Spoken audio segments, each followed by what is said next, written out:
kinakapihan ko sa Robinsons eh. Oh, nakita ko eh. General yun ha. Yung kabarkada niyang yun. Nag-general yun, hindi sa panahon nila. Panahon ni Cory, mga kaibigan, at ni FBR. Napunta sa PNP.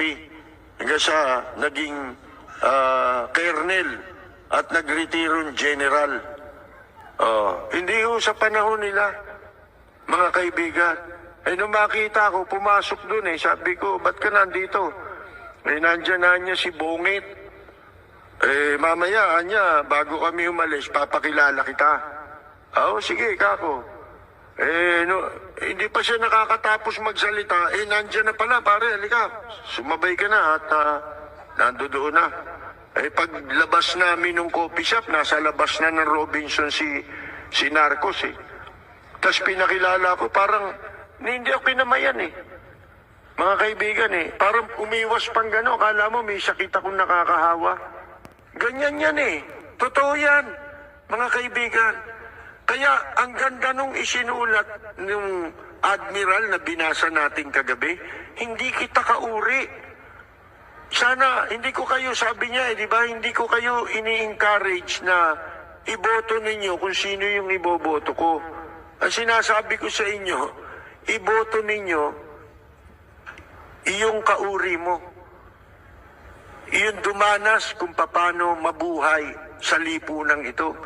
Hindi nila lipunan ito, mga kaibigan. Akala ninyo lipunan niya kayo.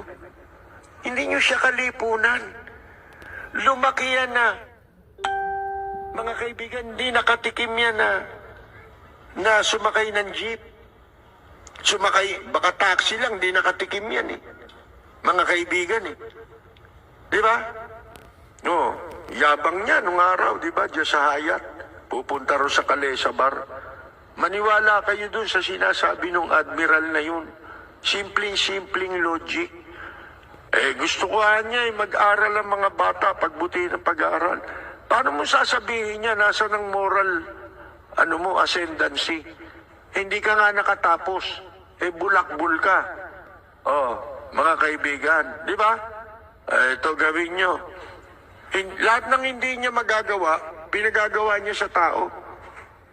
Mga kaibigan, lahat ng hindi niya naranasan, gusto niya maranasan mo. Mga kaibigan, katarantaduhan, hindi ho ba?